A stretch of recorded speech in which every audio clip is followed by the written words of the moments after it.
आणि आज भाषीय अस्मितेच्या मुद्द्यावरनं परवाच दोन्ही ठाकरे एकत्र आले होते। वरळीमध्ये त्यांनी विजयी मेळावाही घेतला। याच विजयी मेळाव्यावरनं आता भाजप आणि ठाकरेंच्या पक्षामध्ये वार पलटवार सुरू झालाय। विजयी मेळावा होणार असं म्हटलं जात होतं, मात्र त्या ठिकाणी केवळ रुदालीचं भाषण झालं।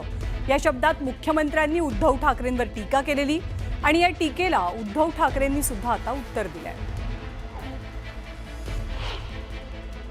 मला असं सांगण्यात आलं होतं की विजय मेळावा होणार आहे, पण त्या ठिकाणी रुदालीचं भाषण देखील झालं आणि मराठीबद्दल एक शब्द न बोलता आमचं सरकार गेलं, आमचं सरकार पडलं, आम्हाला सरकारमध्ये द्या, आम्हालाच निवडून द्या, हा मराठीचा विजय उत्सव नव्हता, ही रुदाली होती।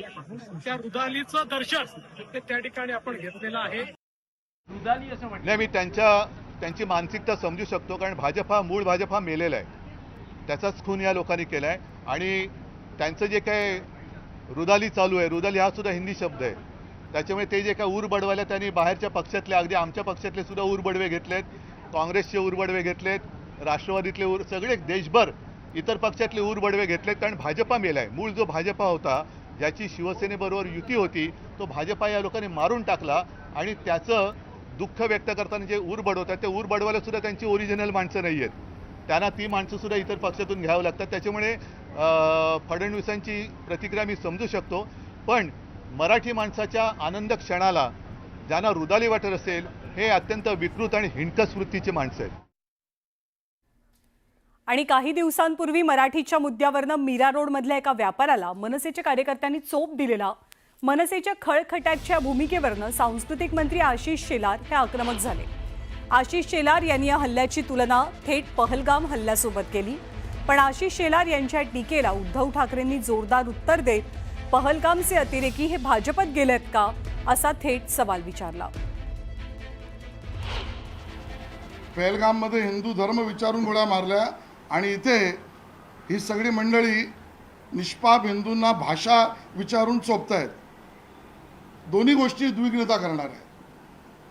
आणि मग व्हिडिओ काढा नको काढू, पण हिंदूंना चोपण्यामध्ये तुम्हाला जो आनंद मिळतोय ना, हा अख्खा महाराष्ट्र पाहतोय।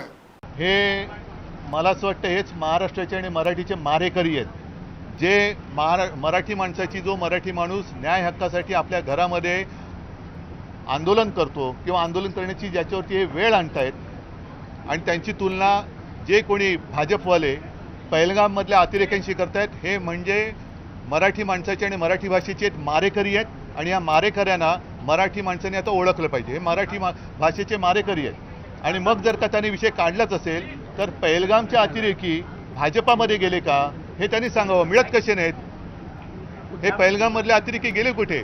ज्याने आमच्यावरती आरोप केला त्यांच्या घरामध्ये राहतात का? गेले कुठे? लाज वाटली पाहिजे की एक तर तुम्ही हिंदूंनाही वाचवू शकत नाही आणि मराठी माणसांवरती अन्याय करणाऱ्यांची तुम्ही बाजू घेता।